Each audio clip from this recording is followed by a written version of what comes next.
Hi! இன்னைக்கு குட்டீஸோட lunch breakfast என்னன்னு பார்க்கலாமா? மார்னிங் பிரேக்ஃபாஸ்ட்டுக்கு ரொம்ப ஹெல்த்தி பட் டேஸ்டியாக இருக்கும். சிம்பிளாக பண்ணிடலாம். அதுக்கு நான் ஒரு பவுல் ஓட்ஸு ப்ளஸ் பனானா அப்புறம் ஒரு எக் இதுதான் பிளான் பண்ணியிருக்கேன். இது அவங்களுக்கு ரொம்ப ஃபேவரட்டான ஃபுட்டும் கூட. இதுக்கு ஃபஸ்ட்டு மில்க்கை நான் பாயில் பண்ண எடுத்துட்டேன். அப்புறம் எக்கையும் பாயில் பண்ண வச்சுட்டேன். இப்போது நம்ம தேவையான அளவு மட்டும் மில்க் எடுத்துட்டு அதில் ஒரு கப்பு ஓட்ஸ் ஆட் பண்ணிவிட்டு தேவையான சுகர் நீங்கள் ஆட் பண்ணிக்கலாம். நான் நாட்டு சக்கரை ஆட் பண்ணிக்கிட்டேன். ஒரு 5 மினிட்ஸ்க்கு நம்ம மிக்ஸ் பண்ணிவிட்டு ஃப்ளேம் ஆஃப் பண்ணிவிட்டு ஆற வச்சுட்டு குழந்தைங்களுக்கு கொடுத்தா நல்லா ரசித்து சாப்பிடுவாங்க.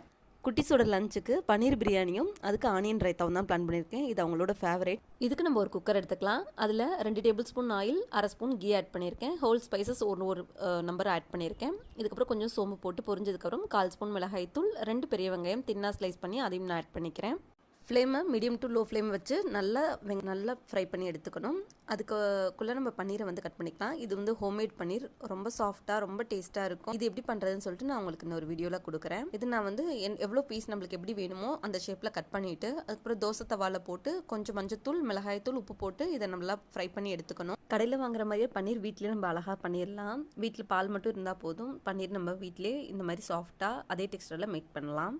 வெங்காயம் இந்த அளவுக்கு வதங்கினதுக்கப்புறம் இதில் இஞ்சி பூண்டு பேஸ்ட்டு 1/2 ஸ்பூன் ஆட் பண்ணியிருக்கேன். அது நல்லா வதங்கினதுக்கப்புறம் ஒரு தக்காளி, புதினா ஒரு கைப்பிடி ஆட் பண்ணியிருக்கேன். இதையும் நல்லா அந்த எண்ணெயிலே வதக்கி விட்டுறணும்.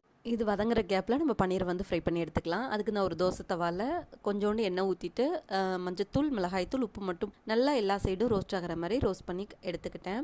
நல்லா வதங்கிருச்சு. இதில் தண்ணி ஊற்றிக்கலாம். நான் 1.25 கப் அரிசி எடுத்திருக்கேன். அதுக்கு 2.5 டம்ளர் தண்ணி ஊற்றிருக்கேன். நல்லா கொதிச்சதுக்கப்புறம் நம்ம அரிசியை ஆட் பண்ணிக்கலாம். அரிசியில் தண்ணி இல்லாமல் பார்த்து ஆட் பண்ணிக்கோங்க. சால்ட்டு நான் தண்ணி ஆட் பண்ணும் போதே ஆட் பண்ணிட்டேன். இந்த ஸ்டேஜில் கரெக்டாக இருக்கா சால்ட்டுன்னு மட்டும் செக் பண்ணிவிட்டு ஒரு லெமன் புழிஞ்சு விட்டுட்டு நம்ம ஃப்ரை பண்ணி வச்சுருக்க பன்னீரையும் இதிலே ஆட் பண்ணிவிட்டு ஒரு 5 மினிட்ஸ்க்கு கொதிக்கணும். அரிசி தண்ணியும் அரிசியும் ஒன்றா வரும். அந்த ஸ்டேஜில் நம்ம லிட் போட்டு க்ளோஸ் பண்ணிவிட்டு மீடியம் ஃப்ளேமில் வச்சு 2 விசில் விட்டுட்டு 2 மினிட்ஸ் சிம்மில் வச்சு ஃப்ளேம் ஆஃப் பண்ணிடணும். ப்ரெஷர் ஃபுல்லாக ரிலீஸ் ஆனதுக்கப்புறம் ஓப்பன் பண்ணால் சூப்பரான பன்னீர் பிரியாணி ரெடி. இதை புலாவ்னு சொல்லலாம், பிரியாணியும் சொல்லலாம். இதில் நீங்கள் பச்சை பன்னீர் கூட வேணால் ஆட் பண்ணிக்கலாம். ரொம்ப டேஸ்ட்டாக இருக்கும். என் குழந்தைங்களோட இது ஃபேவரேட். கண்டிப்பாக ட்ரை பண்ணி பாருங்கள். குட்டீஸோட ஸ்நாக்ஸ்க்கு அவங்களுக்கு பிடிச்ச வெஜ் சாலட் தான். கேரட், குக்கும்பர் கட் பண்ணி வச்சுட்டேன். வீடியோ யூஸ்ஃபுல்னா லைக் பண்ணிக்கோங்க. பாய்.